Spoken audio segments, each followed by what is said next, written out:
wabarakatuh. Alhamdulillahirabbil alamin wassalatu wassalamu ala asyrafil anbiya'i wal mursalin wa ala alihi wa ashabihi ajma'in.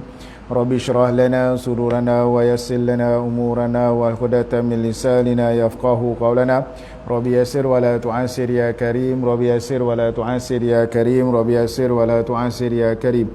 Qala Allah Ta'ala fil Qur'anil Azim, subhanaka la ilma lana illa ma 'allamtana innaka antal alimul hakim, wa la hawla wa la quwwata illa billahil aliyyil azim. Wa qala Allah Ta'ala fil Qur'anil Azim, wa man ahsanu qawlan mimman da'a ila Allah wa amila salihan wa qala innani minal muslimin. Sadaqallahul azim. تحصنا بذي العزة والجبروت واتصلنا برب الملكوت وتوكل الذي لا يموت. اللهم اصرف عنا هذا وباء وقنا شر رداء ونجنا من الطعن والطعن والبلاء بلطفك يا لطيف يا خبير إنك على كل شيء قدير. بسم الله الذي لا يضر مع اسمه شيء في الأرض ولا في السماء وهو السميع العليم. اللهم صل على سيدنا محمد عبدك ورسولك النبي الأمي وعلى آله وصحبه وبارك وسلم. Amma ba'du. Alhamdulillah, pertamanya kita merafakkan syukur kepada Allah Subhanahu Wa Taala kerana dengan keizinan limpah dan kurnianya dapat kita bertemu pada petang atau malam yang penuh barakah ini, dan bagi memberkati kuliah kita, sama-samalah kita buka dengan umul kitab Al-Fatihah. A'udzubillahi minasyaitonirrajim. Bismillahirrahmanirrahim. Alhamdulillahi rabbil alamin. Ar-Rahmanirrahim. Maliki yaumiddin. Iyyaka na'budu wa iyyaka nasta'in. Ihdinas siratal mustaqim. Siratal ladzina an'amta 'alaihim ghairil maghdubi 'alaihim waladdallin. Amin. Amin amin ya rabbal alamin. Dan seterusnya pada seluruh ahli jawatan kuasa surau, hadirin dan hadirat kekanda yang dirahmati oleh Allah Subhanahu wa taala sekalian. Apa khabar semua? Alhamdulillah, mudah-mudahan dalam keadaan kesihatan yang baik, molek dan sentiasa di bawah lindungan Allah Ta'ala, insya-Allah. Dan kita mengharapkan agar apa yang peluang yang Allah beri kepada kita ini dapat berterusan, dan yang paling pentingnya kita sentiasa dilindungi oleh Allah Ta'ala dan dijauhi sebarang wabak, dijauhi sebarang perkara-perkara yang tidak elok, tuan-tuan, dan kita dapat mengimarahkan rumah Allah dengan sebaiknya, insya-Allah. Jadi tuan-tuan yang dirahmati oleh Allah, hari ini kita sambung kita punya kuliah, masih lagi menggunakan kitab Indahnya Solat Berjemaah, dan hari ini kita kongsikan lagi, masih lagi dalam bab imam dan makmum. Ya, masih lagi dalam perkongsian bab imam dan makmum. Ya, bila berkaitan dengan bab imam dan makmum ini, sudah semestinya berkaitan dengan bab solat berjemaah, tuan-tuan. Maka kalau kita menunaikan solat berjemaah, alhamdulillah, seperti mana tadi kita berjemaah, syukur kepada Allah Ta'ala. Ya, tadi saya dalam perjalanan boleh tahan juga, hujan lobek selobek-lobeknya. Tak boleh nak speed, slow lah tuan-tuan. Dalam kereta fikir macam mana dia nak daripada kereta sampai ke surau. Mau kuyup tapi Masya Allah, hebat tuan-tuan. Dah sediakan garaj untuk penceramah. Itu yang hebat tu kan. Harapnya Alhamdulillah tuan-tuan, jauhi saya daripada hujan tuan-tuan. Kalau tidak kuyup, Alhamdulillah. Terima kasih lah nanti kalau boleh semua tompek beratap tuan-tuan. Ya, insya-Allah tuan-tuan. Tapi kalau beratap pun susah juga. Panas nanti tuan-tuan kan, angin tak masuk. Tapi tuan-tuan yang dirahmati, hari ini berkaitan dengan situasi yang keenam. Semayang bersama imam dan makmum di atas dua kapal. Subhanallah. Dalam fiqh menceritakan tuan-tuan. Tetapi kita wallahu alam, buat ke tak buat tuan-tuan. Ya, tak tahulah sahabat-sahabat kita yang bertugas di dalam kapal ada buat berjemaah demikian ataupun tidak. Dan biasanya kalau kita buat program di atas kapal pun, kita sembahyang dengan satu kapal lah. Tak adalah combine daripada dua kapal tuan-tuan. Okey. Tapi Masya Allah, fiqh ni menjelaskan daripada segi segalanya dan secara menyeluruh, sehingga kan apa yang ada di sekitar kita ada dibicarakan tuan-tuan. Okey. Maka dalam keadaan ini di atas dua kapal, sekiranya imam dan makmum berada dalam dua buah kapal yang berasingan di tengah laut, maka keadaan ini terbahagi kepada ayat dia Masya Allah. Dua buah kapal yang berada berasingan di tengah laut. Kat tengah-tengah laut, parking landing cantik, nak semayang zuhur kan. Landing cantik, tuan-tuan, 2 kapal. Okey, perkara yang pertama, sekiranya kedua-dua kapal itu tidak berbumbung. Maknanya kalau kapal itu tidak berbumbung, maka hukum ikutan mereka adalah sama seperti solat di kawasan tanah lapang, bukan di masjid. Oleh itu sah ikutan sekiranya jarak di antara keduanya tidak melebihi kira-kira 300 hasta, walaupun salah satu kapal tidak ditarik oleh kapal yang satu lagi. Maksudnya apa? Selalu kalau kapal tu dia akan ada ikatnya, tuan-tuan. Ya, pakai dia apa punya tali dia tu kan. Mengikat kan. Tapi walaupun tidak mengikat, tuan-tuan, jarak dia tidak melebihi daripada 300 hasta. Okey? So gambaran yang diberikan kepada kita ni kapal rapat dan dicantumkan dalam keadaan berjemaah, tuan-tuan. Okey. Cuma dari segi teori dan juga praktikal, dari segi amalinya, dari segi pendidikannya, dalam fiqh ada dinyatakan. Cuma dari segi hari ini realitinya, wallahu alam, tuan-tuan. Kena tanya sahabat-sahabat kita yang kerja roket kapal, macam mana dia buat, kan? Itu kelebihan dia. Tapi dia orang ceritakan juga. Mungkin yang dimasukkan di sini ialah melakukan solat di tempat yang tidak berbumbung di atas kapal, kerana kebanyakan kapal mempunyai bumbung. Jadi dalam perkara yang pertama ni, iaitu dikaitkan tentang kapal yang tidak ada bumbung. Persoalan yang timbul ialah berkenaan di manakah tempat musalli itu solat. Adakah di tempat yang berbumbung atau tempat yang tidak berbumbung? Wallahu a'lam.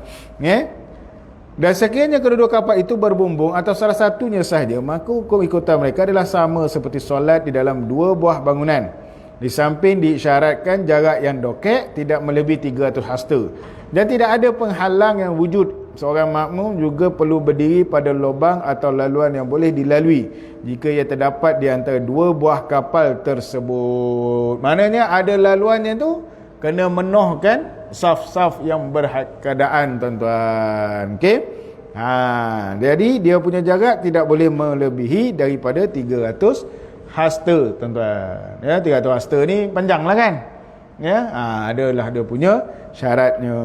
Tapi wallahu a'lam lah. Ya, orang-orang yang biasa berada di atas kapal je lah dia tahu dia buat berjemaah begitu ataupun tidak. Cuma yang sedih surau buka, masjid buka, kurang juga jemaah. Tiba-tiba kat atas kapal nak berjemaah semangat, tuan-tuan, kan? Wallahu a'lam. Ya, itu keadaan masing-masing lah, kan? Okey. Tuan-tuan, oleh itu sah ikutan dan solat makmum bergantung kepada syarat sah ikutan makmum dan imam yang berada di dalam 2 buah bangunan seperti yang telah disebutkan sebelum ini. Okey. Maka dia punya perkongsian sama seperti mana orang yang berjemaah dengan 2 buah bangunan, tuan-tuan. Okey. Tu dia punya keadaan dan situasi dia, tuan-tuan. Okey. Jelas So dalam bab kapal ni dia ringkas je, dia pendek je. Kerana dia berkaitan dengan keadaan 2 situasi. Satu situasi yang tidak berbumbung, satu situasi berbumbung. Dan kita punya teori dan punya keadaan seperti mana yang kita belajar ataupun kita pernah kongsikan sebelum ni, berjemaah di antara 2 bangunan. Tetapi suasana kita sekarang ni, kita alhamdulillah berjemaah dalam keadaan yang boleh dan mudah keadaannya, tuan-tuan. Kecuali kalau kita berada di luar negara, tidak mustahil. Mungkin berlaku keadaan yang luar negara masjidnya dalam flat, kan. Jadi dia antara 2 bangunan ke, maka dia sesuai dengan keadaan yang sebegitu, tuan-tuan. Maka ijtihadnya mengikut keadaan suasana di sana. Dan keadaan kita di sini alhamdulillah tak adalah seperti mana yang dikisahkan dalam bab fiqh ni, dalam perkongsian ni. Tapi kalau ianya berlaku, tidak mustahil. Sebab apa? Ia berada di tempat lain. Bila kita bermusafir ke tempat lain, tuan-tuan. Tetapi itulah, bila kita bermusafir, rajin kita berjemaah kok, rajin sembahyang kat rumah. Rajin sembahyang kat rumah, ayo. Sebab apa? Musafir, kan? Sebab jamak, kan? Senang, pergerakan, kan? Wallahu a'lam, tuan-tuan. Okey? So pandai-pandai diri masing-masing lah. Pandai-pandailah handle, pandai-pandailah memikirkan. Tapi pada kita, rajinlah berjemaah, dan bukan sekadar rajin. perlulah kalau ikut prinsipnya wajib lah kan, supaya kita berjemaah tuan-tuan, imarahkan umat Allah. Seterusnya situasi yang ketujuh, salah seorang di tompek yang tinggi. Jika makmum berada di kawasan yang tinggi selain daripada masjid, seperti tempat tinggi di tengah rumah, sementara imam berada di kawasan yang rendah seperti halaman rumah, atau sebaliknya, maka dikenakan syarat tambahan kepada syarat sedia ada. Saf perlu bersambung, iaitu sebahagian badan makmum perlu bersententangan dengan sebahagian badan imam. Apa maksudnya ni tuan-tuan? Maknanya saf bersambung lah. Tu je dia punya keadaan tuan-tuan. Bersambung dalam keadaan macam mana? Iaitu sebahagian badan makmum perlu bersetentang dengan sebahagian badan imam tuan-tuan. So imam kat depan, setentang dengan imam lah, sebaris dengan imam tuan-tuan. Keadaan ini seperti kepala orang di bawah bersententang dengan kaki orang di atas, dan keadaan orang di bawah berdiri tegak, tidak membongkok. Dia disebutkan oleh pengarang Mughni Al-Muhtaj dan juga pengarang Al-Fiqh Al-Islami wa Adillatuhu. Begitulah halnya seorang makmum yang solat duduk. Jika dia berdiri, maka sebahagian badannya perlu bersententang dengan sebahagian badan imam di bawah. Okey? Maknanya imam kat depan bersententang, sebaris ataupun dekat dengan imam tuan-tuan. Ya, tu kalau dia seorang je. Tapi kalau ada jemaah dia ramai, okeylah. Settle lah. Seperti mana tempat-tempat solat yang lain, yang kadang-kadang kita ada lihat masjid ataupun surau yang dia bertingkat tuan-tuan. Tapi dalam tak banyak nampak kan? Tak banyak dia. Kalau ada pun doket atas tuan-tuan. Ya, doket masjid-masjid jenis lama ada. Kan? Tapi yang masjid-masjid baru banyak dia buat satu jelah tuan-tuan. Okey, tapi masjid ni tak ada isu apa-apa. Kalau ke rumah kan, balik rumah kampung, buatlah kenduri kan, dia ada rumah bawah, dia ada rumah atas tuan-tuan. Rumah bawah dia tu besar sikit daripada rumah atas. Jadi dia mestilah keadaan yang bersetentang dia tuan-tuan. Okey. Kalau dilakukan secara berjemaah dalam bab solat tuan-tuan. Okey? Clear Jelas ada apa-apa pertanyaan? Tak ada So kenapa dia tidak ada banyak pertanyaan? Sebab benda ni tak berlaku dekat tempat kita kan. Tapi inilah fiqh mengkongsikan. Okey, dalam ulama-ulama fiqh mengkongsikan, kerana kalau kebetulan berlaku, keadaannya timbul tuan-tuan. Manakala solat di atas gunung yang boleh didaki adalah sama hukumnya dengan solat di kawasan tanah lapang. Oleh itu makmum boleh berjemaah dengan imam seperti makmum berada di gunung Abu Qubais dan imam di Masjidil Haram jika menepati syarat-syarat berikut. Satu, pandangan makmum tidak dihalang oleh sesuatu daripada melihat imam. Ya. Kemudian jarak di antara kedua-duanya tidak melebihi 300 hasta. Tapi dah duduk atas bukit tuan-tuan. Ya, tak ada nak ikut imam yang kat bawah dah kan. Dia baiklah imam dia sendiri dengan kawan dia lain kan. Siapa yang kaki hiking, dia berjemaah begitulah. Ya, yang kaki hiking tuan-tuan. Okey. Tapi orang kalau yang kaki hiking ni dia kena pandai baca kompas. Ya, lepas tu dia kena ingat jalan balik kan. Takut pergi boleh, balik tak jumpa jalan. Tu yang susah tu tuan-tuan. Ya, sebab itulah macam saya ni tak boleh tuan-tuan. Kan, memang tak boleh. Sebab apa? Esei masa wataniah dulu pun bila bagi kompas sosek barat pergi tuan-tuan.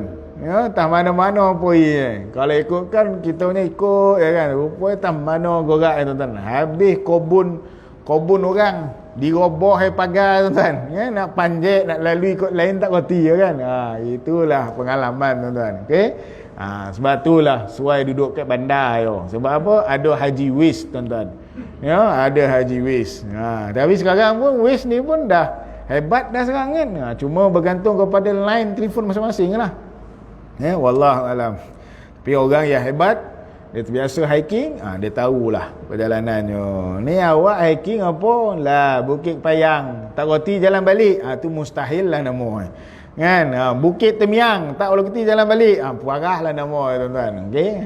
Tu ialah kita selayak Kemudian jarak di antara kedua-duanya tidak melebihi 300 hasta. Makmum dapat menuju ke arah imam dengan tidak membelakangkan kiblat jika berjalan di luar solat. Maknanya keadaan yang tidak terhalang, tuan-tuan. Ya, maknanya makmum boleh bergerak, tuan-tuan. Sebenarnya kawasan ini telah disebutkan oleh Imam Syafi'i. Namun beliau juga dia menyatakan bahawa solat berjemaah tidak boleh dilakukan jika makmum berada di atas gunung Abu Qubais. Maka pendapat ini dijelaskan dengan kemungkinan jika tidak menepati salah satu daripada 3 syarat di atas. Maka ini disebutkan oleh Syekh Al-Islam Zakaria Al-Ansari dalam kitabnya Asna' Al-Matalib Syahrul Raud Al-Talib. Kedudukan makmum berada di atas bukit, manakala imam berada di bawah lereng bukit. Maka di sini pun Imam Syafi'i pun tidak menggalakkanlah. Sebab khawatir tidak menepati 3 syarat ni. Tidak menepati daripada 3 syarat ni. Okey? So kalau tuan-tuan pergi naik bukit ke apa, semayanglah berjemaah dengan cara masing-masing, tuan-tuan. Berjemaah dengan kawan-kawan ya yang datang ya. Okey? Wallahu alam. So maknanya pandangan ni ada walaupun di atas bukit, walaupun dekat keadaan yang bertingkat, dia ada aras bawah dan di aras atas, mestilah bertentang dengan imam di hadapan, dan bila bergerak ke depan pun tidak membelakangi imam, tuan-tuan. Dan kemudian dalam keadaan yang demikian, Imam Syafi'i tidak menggalakkan, khawatir takut tidak dapat menepati 3 syarat tadi. 3 syarat yang dinyatakan tadi, tuan-tuan. Okey? Kalau boleh menepati 3 syarat tadi, alhamdulillah, clear. Selesailah keadaan demikian. Okey? Seterusnya. Ini soalan yang memang orang kata keadaan yang mungkin berlaku ketika ini. Saya tinggal di sebuah bangunan yang bertingkat dan ada suatu ruang yang dijadikan surau di bawah bangunan tersebut. Adakah saya boleh berjemaah dengan imam di surau itu sedangkan saya berada di rumah tingkat atas, kedudukan saya berada di belakang imam dan saya mengetahui perpindahan rukun imam ke rukun yang lain melalui pembesar suara? Pengarang kitab Ahsanul Kalam mengatakan bahawa para ulama telah menetapkan beberapa syarat untuk memastikan solat berjemaah itu sah. Antaranya ialah 1, mengetahui pergerakan atau perpindahan imam dari satu rukun ke rukun yang lain. Tahu pergerakan dia. Hatta kalau tak pakai mic pun, semayang kalau kita jamaah semua ke apa, tuan-tuan, ataupun kita ikut jemaah orang lain pun, kita kena tahu pergerakan imam tu. So far kalau dokek, senang lah, kita tahu dia bergerak. Ni kadang-kadang yang kita bila ditumbuk sikit belakang jadi imam, dah sonyap dia, tuan-tuan. Kan? Aduh, berdorau. Ada pula bila dia dah tahu dampak orang pentas sejarah tu, laju dia. Kan? Terus tahiyat akhir tak tahan dia tu. Kan? Daripada dia berdiri terus tahiyat akhir. Itu yang pening kepala mikir tu. Kan? Janganlah risau sangat, janganlah berdorau sangat bila orang topuk di belakang ataupun orang hampir dengan kita sebab dia nak berjemaah dengan kita, tuan-tuan. Kalau yang lelaki ni alhamdulillah, kat surau kat masjid dia cuba nak cari berjemaah, betul tak? Yang perempuan nak akak kat belakang ni, jujurlah cakap, rasa pergi surau kan, bila bukan waktu biasa tu, gagak berjemaah tak dengan orang depan tu, tuan-tuan? Belum tentu lagi kan, betul tak? Takut bila topuk orang depan tu, Allahu Akbar, apa bodoh kau ni kan? Terperanjat dia, tuan-tuan. Dah lah betul-betul time subuh lah tu sampai kan. Maklum lah kan, sekarang ni musim orang pergi bercuti, berjalan-jalan ni kan. Orang gaya di Bali, kita pun bercuti ya kan. Jadi kita sampai awal ke RNR kan, duduk seseorang kan, nak sembahyang subuh, tiba ada orang kotuk kat belakang, apa hal kau ni kan? Terperanjat dia. Tapi inilah berlaku, perempuan jarang berlakunya kan. Dia sendiri-sendiri dia baik. Kalau lelaki ni dia sana ada bontang sejadah kan. Itulah tu, wallahu a'lam, adakah berjemaah ni untuk lelaki yo. Tapi alhamdulillah kalau kita datang awal dekat surau yang sedang berjemaah, lega lah, senang lah kita, tuan-tuan ni rahmati. Okey, so pandai-pandailah, ilmu dah ada, manfaatkanlah ilmu yang dah ada, tuan-tuan. Nak dapat ganjaran pahala besar, buatlah dalam keadaan yang baik, sempurna dengan elok, tuan-tuan. Kita ni nak kena usaha ni, tuan-tuan, usaha yang terbaik kan. Kalau kita melihat, kita setiap tahun cerita tentang sambutan kelahiran baginda sallallahu alaihi wasallam kan, Maulidur Rasul ya. Kalau kita manusia dengan manusia, bila hari jadi kita bagi hadiah, betul tak? Tapi dengan Nabi SAW apa kita bagi? Apa yang kita buat majlis je kan, buat ilmu je tuan-tuan, selawat je lah kan. Cuba kalau Nabi kata selawat tak ada syafaat kelebihan, lagilah buat ke tak buat kan. Allahu Rabbi kan. Saya cakap ni kata dasar apa? Sebab bila kita nak bagi hadiah kepada Nabi SAW, dan kita nak bagi hadiah kepada Nabi SAW ni mudah je lah, dengan kita ikut sunnah Nabi SAW. Apa yang Nabi kata daripada dalam Quran, al-amru bil ma'ruf wa yanhauna 'anil munkar. Apa yang Nabi kata lagi? Ati Allah wa ati Rasul walil amri minkum. Dua ayat mudah yo. Kan? Cubalah kita buat bagi yang terbaik kepada baginda sallallahu alaihi wasallam, sebab kita adalah umat Nabi Muhammad sallallahu alaihi wasallam. Sodih kan? Kata sodih Nabi bila tengok umatnya tuan-tuan. Kan? Pada zaman dia ramai orang berjemaah sampai berebut nak buat berjemaah tuan-tuan. Bila zaman dah kemudian kan berebut juga nak berjemaah.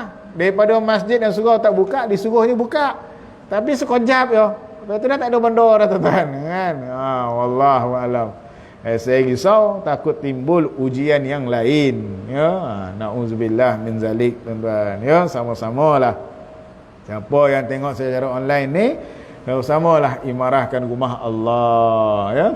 Memang kita galakkan juga buat online, tapi sebenarnya buat online tu supaya yang lelaki berjemaah kat surau, yang perempuan kat rumah tak dapat nak berjemaah, dia bolehlah tengok secara online. Ataupun anak-anak kita yang bawah 12 tahun, itu dia punya manfaat. Ini bila dah ada online, dia online ni semua kat rumah. Itu masalah tu kan, tak ada yang pergi berjemaah kat masjid dengan surau tu kan. Saya bukan marah kat surau ni, buat online tak ada masalah, ada bagus tu kan. Cuma kita nak pastikan supaya kita ramai rajin untuk mengimarahkan rumah Allah Ta'ala, insya-Allah. Okey. Dan benda ni pun saya takut juga diri sendiri juga tuan-tuan kan. Benda ni tak boleh cakap orang lain, cakap juga diri sendiri tuan-tuan. Kemudian perkara yang kedua, sekiranya makmum berada di luar masjid dan imam pula berada dalam masjid, maka jarak di antara mereka berdua perlulah tidak melebihi 300 hasta. Disyaratkan juga supaya tidak ada pemisah di tengah-tengah mereka yang boleh menegah makmum sampai kepada imam jika berada di luar solat. Jika makmum ingin menuju ke arah imam pula, maka dia boleh berjalan ke arahnya tanpa berpaling dari arah kiblat dengan memusingkan badannya. Maknanya boleh bergerak lah. Okay? Ini berarti adakah orang yang ingin menunaikan solat berjemaah dalam keadaan ini mampu mendapatkan imam tanpa memalingkan dada dari arah kiblat. Sekiranya dia mampu, maka ikutannya adalah sah. Tapi jika ia sebaliknya, maka ikutannya tidak sah. Inilah pendapat Imam Asy-Syafi'i. Mana kalau dia boleh buat, dia tingkat rumah, dia tingkat atas, bawah dia tu masjid kan, tempat sembahyang. Kalau dia boleh buat menepati syarat tu, maka Imam Syafi'i kata sah. Tapi kalau tak boleh buat, maka tidak sah. Cerita jangan jadi pemalas. Itulah tuan-tuan kan, betul tak? Kenapa kita nak buat kat rumah, turunlah kat bawah, betul? Benda ni berlaku dekat Arab ada, kat Mesir pun ada. Maknanya kat atas rumah tu rumah, bawah tu masjid.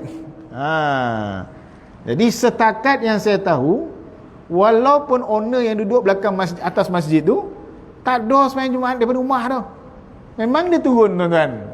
Dan dia lah paling awal datang ke masjid. Tak ada malih-malih tu. Kenapa? Sebab apa? Lagi dokek rumah kita kat masjid, lagi malih lah kita kan. Itu dia punya keadaan tu. Macam kita lah kan, rumah kita kan surau kan. Kalau jalan kaki tu ompet langkah je kan, ompet langkah rumah kita kepada surau tu. Ataupun naik kereta tarik handbrake, minyak pun tak jalan kan. Ataupun motor sekali tolak kaki dah sampai dokek kan. Ngado malih kan. Tu yang tak elok tu tuan-tuan ya. Tu akhirnya dia orang buat strategi, bolilah rumah jauh daripada surau kan. Sebab apa? Kalau dokek orang tak datang kan. Wallahualam. Tapi kalau kita dengar azan, kita usahalah yang terbaik tuan-tuan, insya-Allah.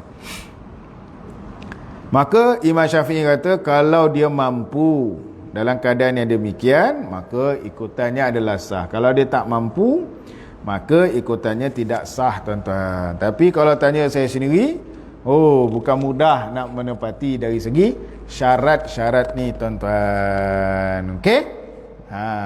Jelas clear So yang tadi ini adalah perkongsian tentang pergerakannya tuan-tuan. Bagaimana pergerakan solat dan juga cara keadaan berjemaah di antara imam dan makmum tuan-tuan. Okey? Jelas clear Yes Nah.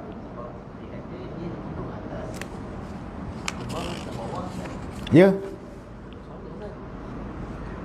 Dia keadaan dia, imam duduk atas, makmum duduk bawah. Kan dalam perkongsian kita sebelum ni, salah seorang di tempat yang tinggi. Maka boleh sekiranya dia tidak, keadaan dia memaling kepada imam tersebut. Ya.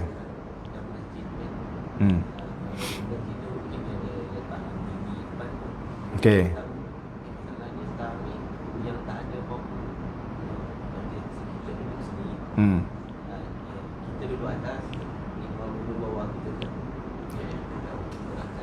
Sebab itu dia punya jarak tu, bila imam tu, makmum ke atas tu, dia kena jauh sikit supaya makmum boleh nampak imam di bawah. Itu satu. Kalau tak nampak, boleh ketahui tak pergerakan imam melalui mic. Dengar suara kan? Dia tahu. Kalau dia tahu, maka boleh. Kalau dia tak tahu pergerakan imam, dia macam mana pun, bila sembahyang berjemaah, mesti ketahui antara syaratnya mengetahui pergerakan imam. Jadi kalau dari persoalan tadi, dia tak nampak, dia dah tak tahu dia punya pergerakan imam, boleh sah tak solat tu? Tak boleh. Kerana apa? Sebab tak tahu pergerakan imam tersebut. Jelas Sebab itu Imam Syafi'i kata, kalau tahu dan boleh mengikut kepada syarat-syarat yang demikian, maka sahlah solat tersebut. Kalau tak boleh, maka solat itu tidak sah tuan-tuan. Jelas Ya.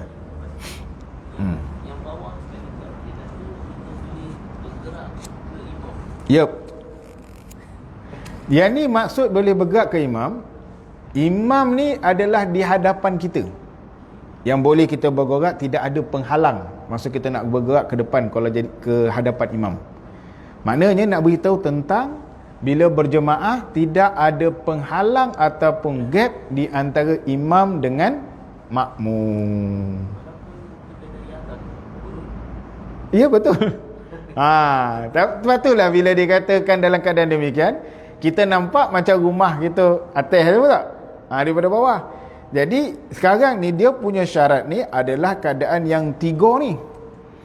Tiga perkara ni. Jadi bila tiga perkara ini kalau tidak mendatangkan permasalahan, maka dia boleh sah. Tapi kalau dia datangkan permasalahan, tidak boleh sah. Dan dari segi akalnya, tak boleh. Dia melengkapi tiga-tiga syarat ni. Tiga-tiga syarat tu kena lengkap. Bukan salah satu. Sebab tu Imam Syafi'i kata kena melepasi daripada syarat-syarat ini tuan-tuan. Dan bila cerita tentang balik, kita tidak membelakangi imam dan kita tak boleh nak bergerak kepada imam. Boleh tak kita berjemaah tu? Tak boleh lah kan? Tak boleh bergerak kan? Tak nampak dia, tak boleh. Maka di situ dah salah satunya dah terbatal dan tidak boleh. Okey? Maknanya dia menepati syarat tiga-tiga ni. Dia tidak boleh salah satu. Kalau salah satu senang dia tahu pergerakannya. Kalau tidak macam tu, syok betul. Duduk kat kalau kat semayang kat Masjidil Haram daripada bilik hotel lah. Sebab apa? Tengok melalui TV. Itu lagi bahaya tu. Okey. So maknanya itulah dia.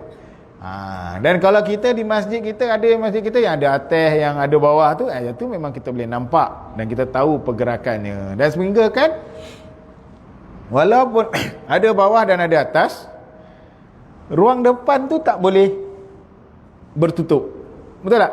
Kan tempat yang imam tu dengan daripada ke atas tak bertutup, betul tak? Dia mesti ada ruang yang boleh membenarkan orang atas tu dapat keadaan yang demikian. Sebab itulah bukan mudah saya bersama Mufti nak menetapkan orang ni sesuai tak, tempat ni sesuai tak untuk dijadikan tempat berjemaah tuan-tuan. Okey?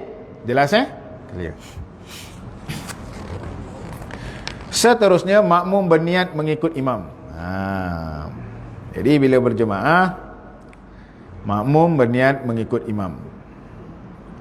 Dia juga boleh berniat berjemaah berserta imam atau menjadi makmum, tuan-tuan. Maknanya niat dia jemaah ikut imam ataupun makmum. Maknanya sama je. Jemaah ikut imam dan makmum tu maknanya dia sama. Cuma perkataan dia tu berbeza lah. Okey. Maka jika seseorang mengikut seseorang pada perbuatan seperti rukuk atau salam dengan tidak berniat berjemaah, atau syak pada niat, iaitu apakah dia sudah berniat mengikut imam atau belum ketika takbiratul ihram tadi, maka batal solatnya. Jika seorang mengikut seseorang pada perbuatan seperti rukuk atau salam dengan tidak berniat berjemaah atau syak pada niat, iaitu apakah dia sudah berniat mengikut imam atau belum ketika takbiratul ihram tadi, maka batal solatnya.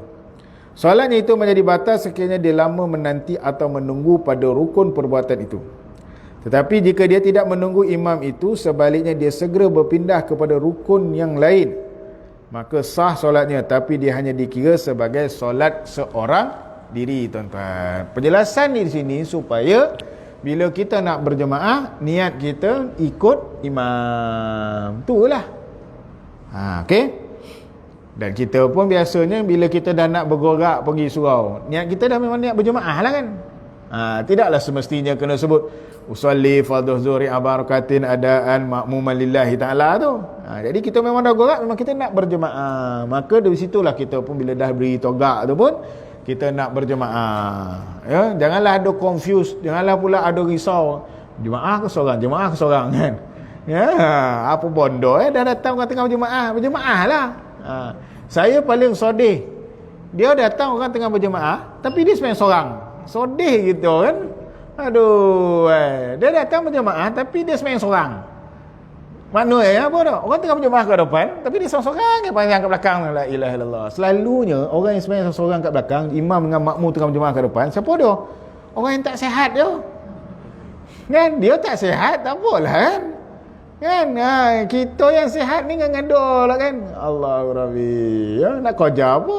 Berjemaah tu kan lebih baik kan? Yalah kan? Inilah yang kita kena didik ramai-ramai. Didik masyarakat sama-sama, tuan-tuan, insya-Allah ya. Tapi bila lah agaknya kan negara kita bila berjemaah ya penuh. Bila, tuan-tuan. Ada hari Jumaat tu yalah kan. Tapi takkan hari Jumaat tu sembahyang Jumaat tu kan. Itu pun ada yang malas nak pergi tu kan. La ilaha illallah. Dan yang tak tahan tu ada yang terlampau syok tu digile-gile, minggu ni pergi, minggu depan tak, minggu depan tak. La ilaha illallah. Tak ada halangan, tuan-tuan. Kita duduk sini alhamdulillah kan. Jemaah lah baik-baik. Jaga SOP yang telah ditetapkan. Cukuplah, tuan-tuan, insya-Allah ya. Hari ni kita ada kelonggaran kan. Insya-Allah manalah tahu beberapa bulan akan datang ni ada kelonggaran yang lain kan. Dapatlah sembahyang rapat-rapat ke apa, mana tahu kan. Wallahu alam, kita doa ajalah kan. Biar kita lihat mereka-mereka yang pakar mau mikirkan, tuan-tuan. Kita ni kan, bila nanti dia suruh rapat-rapat, dia suruh pakai mask lah. Dia tak pakai mask kan. Saya dengar cerita dekat Mekah tu, Masjidil Haram, Masjidil Nabawi tu, dia orang kawal betul, tak pakai mask kono, tuan-tuan. Kan dia ada polis jaga semua kan. Kat surau ni ada tak polis jaga? Tak ada kan. Kalau ada semua menggigil, tak nak lah dan pergi. Wallahu alam, tuan-tuan. Dia yang paling betulnya bila kita berhampiran lah, bila semayang nanti bila rapat sah, kita kan berdekatan, itu yang kita kena jaga kan. Tapi insya-Allah lah kalau masing-masing masih lagi jaga kan kebersihan dia, jaga dirinya kan. Masing-masing dah tahu macam mana keadaan sesuainya, bersihnya macam mana, batuknya macam mana, masing-masing lah. Dah dibelajar dah 2 tahun, tak cerdik juga, tak tahulah, tuan-tuan. Orang lain dah 2 tahun boleh dapat sijil, kita pun 2 tahun juga dapat sijil vaksin, tuan-tuan kan. Tahun ketiga tak tahulah kan. Kalau dah dos yang ketiga, sijil diploma ke kan. Wallahu alam, tuan-tuan. Kita ikutlah demi kesihatan kita bersama, insya-Allah, tuan-tuan. Sekiranya dia ingin berjemaah, maka hendaklah dia berniat mengikut imam ketika itu. Ini berarti niat berjemaah dalam takbiratul ihram bagi solat fardu 5 waktu itu tidak wajib. Bahkan afdal jika diniatkan untuk menghasilkan fadilat berjemaah dari awal solat. Ya, betul kita di awal solatnya kita niatkan untuk berjemaah, tuan-tuan. Adapun solat Jumaat, niat berjemaah dalam takbiratul ihram adalah wajib kerana solat Jumaat merupakan salah satu daripada syarat sah solat Jumaat itu sendiri. Penerangan Islam berkata adapun niat menjadi imam oleh imam tidak disyaratkan dalam kalangan jumhur selain Hambali, malah hukumnya sunat agar dia mendapat fadilat berjemaah. Jika dia tidak berniat menjadi imam, dia tidak memperoleh fadilat berjemaah kerana seorang itu hanya memperoleh fadilat daripada amalannya berdasarkan apa yang dia niatkan. Okay? Ini dalam pandangan mazhab Imam Hambali. Cerita dia bila kita dah semayang, berniatlah imam, tuan-tuan. Tapi bila kita tengah semayang seorang-seorang, ada orang kotak belakang, so kita berniatlah keadaan kita imam, tuan-tuan. Janganlah kita tukar niat pula. Tukar niat apa? Tengah semayang maghrib tukar niat semayang isyak. Itu masalah tu kan. Jangan dibuat pasal rupa-rupa dia buat qada maghrib, tuan-tuan. Kan bila dia buat qada maghrib, orang tu pula kat belakang tengah memang betul semayang isyak, dia qada maghrib waktu isyak. Jadi dia malu, tuan-tuan. Dia terus jadi niat isyak kan. Parah nama tu. Parah nama tu. Ataupun tiba dia kata tiba-tiba dah jadi jamak kan. Ya, wallahu alam. So hati-hatilah. Jagalah, tuan-tuan. Dalam keadaan ini kita semayang berjemaah mengikut imam dan juga makmum, tuan-tuan. Okey. Seterusnya, imam wajib berniat menjadi imam. Dalam persoalan ini, para ulama mazhab Syafi'i dan Maliki memberi pengecualian kepada solat yang hanya akan menjadi sah jika dilakukan secara berjemaah. Kesemua solat ini memerlukan kepada seorang imam untuk berniat menjadi imam kepada makmumnya. Jika tidak, maka solatnya batal. Okey, antara solat imam dia kena niat imam. Kalau dia tak buat, solat dia tak sah. Kalau macam solat fardu biasa, kita tak ada niat imam kan. Lepas itu ada makmum kat belakang, boleh dijadikan imam tu lagi. Tapi ni kena tengok ni, tuan-tuan, apa dia yang dikatakan. Satunya solat Jumaat. Solat Jumaat, kalau imam niat sendiri seorang, tak ada niat imam, maka solat tu tidak sah. Lepas tu sembahyang Jumaat tu imam solli fardu Jumaat tu imaman, ya. Kemudian solat berjemaah dikerjakan secara jamak kerana hujan. Sembahyang berjemaah secara jamak kerana hujan. Dan ni ada dalam kitab fiqh, ada dalam fiqh manhaji. Hujan lobek kan. Jadi dia berjemaah waktu jemaah dan jamak. Sembahyang maghrib dengan sembahyang isyak. Sebab hujan lobek. Jadi dia balik awal lah. Dia dah sembahyang jamak tu, dia balik awal lah. Tak azan isyak lagi dah balik. Okey.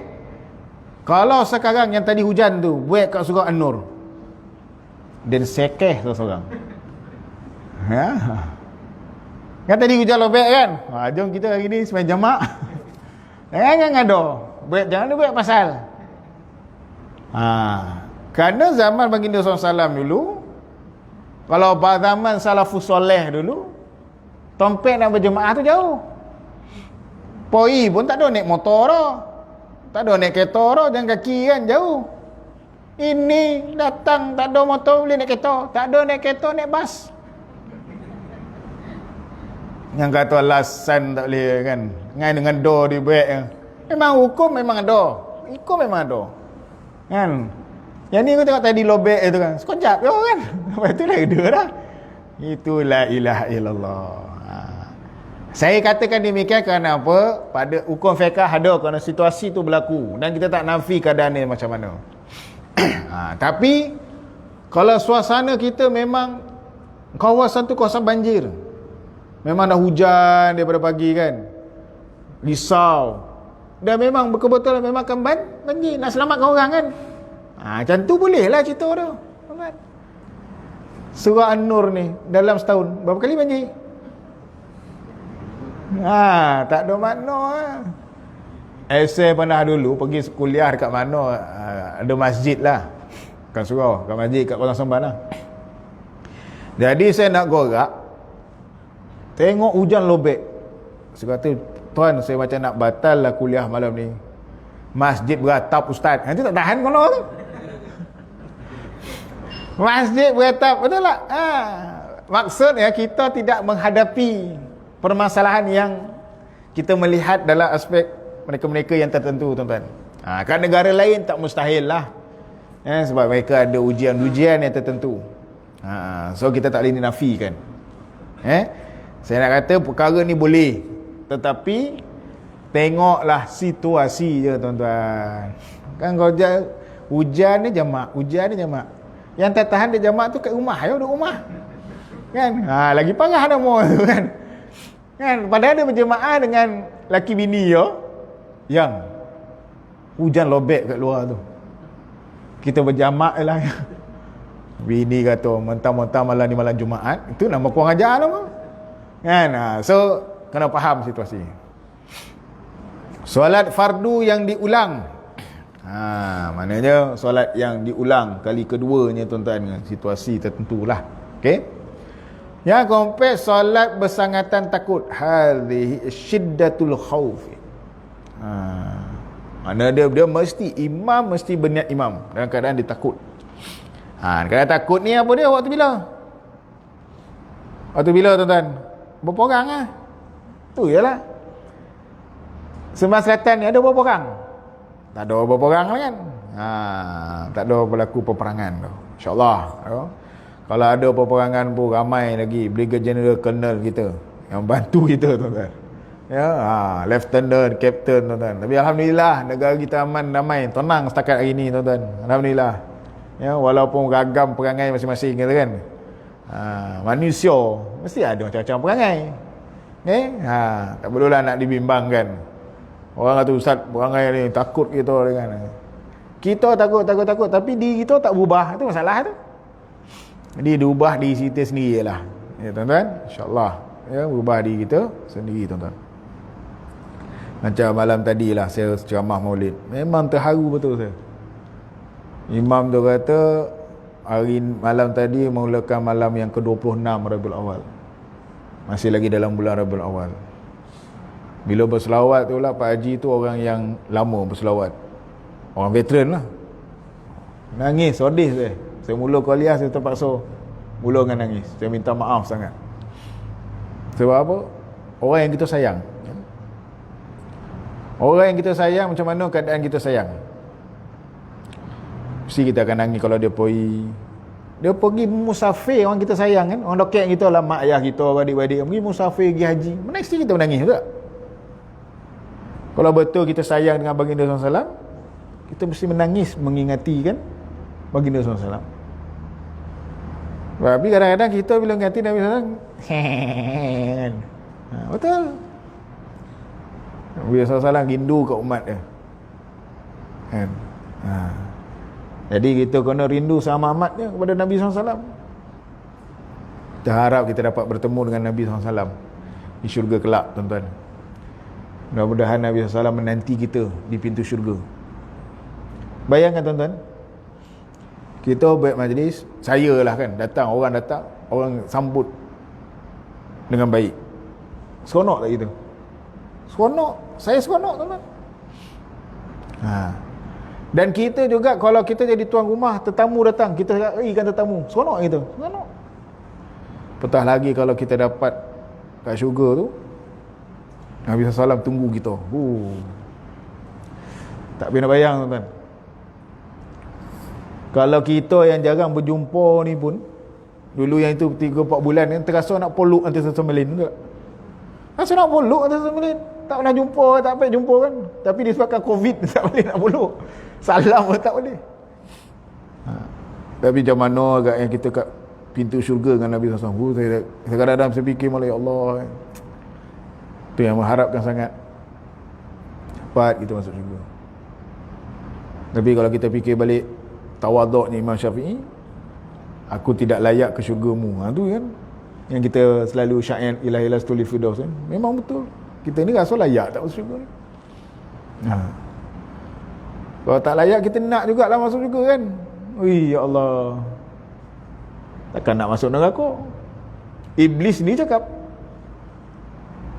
aku Allah suruh sujud, aku tak sujud, maka neraka tempat aku. Manusia Allah suruh sujud, manusia sujud, syurga tempat dia. So siapa kita yang tak nak sujud? Mana kita orang kan? Makhluk ciptaan Allah yang tak sujud masuk neraka, siapa dia? Iblis, syaitan. Kita kalau tak sujud, no comment. Fikir-fikir dah kalah kan, renung-renung kalah. Itu yang kita rindukan pada baginda SAW. Macam mana kita sayangkan pasangan kita, macam mana kita sayangkan keluarga kita. Dan Nabi SAW itulah yang paling hebat, orang yang nunggu kita kat syurga, insyaAllah kan? Kita mengharapkan yang terbaik, tuan-tuan. Buatlah yang terbaik. Dan kita jangan fikirkan orang sangat. Kadang-kadang orang fikir orang kan, suruh orang. Kita buat diri kita sendirilah dulu. Tapi insya-Allah orang lain akan ikut bersama, tuan-tuan. Insya-Allah. Buat yang terbaik. Samalah kita, tuan-tuan. Maka dalam keadaan ini syiddatul khaufin, solat bersangatan takut. Hanya para ulama mazhab Hanafi yang memberikan pengecualian kepada lelaki yang menjadi imam kepada orang perempuan. Dia sebenarnya disyaratkan untuk berniat menjadi imam supaya perempuan di belakang sah menjadi makmumnya. Okey? Jadi dari segi basic, dari segi ilmiah, dari segi praktikalnya kita dah biasa dah benda ni. Kan? Kita dah berniat imam, tuan-tuan. Ya, dan imam berniatkan imam waktu solat fardunya.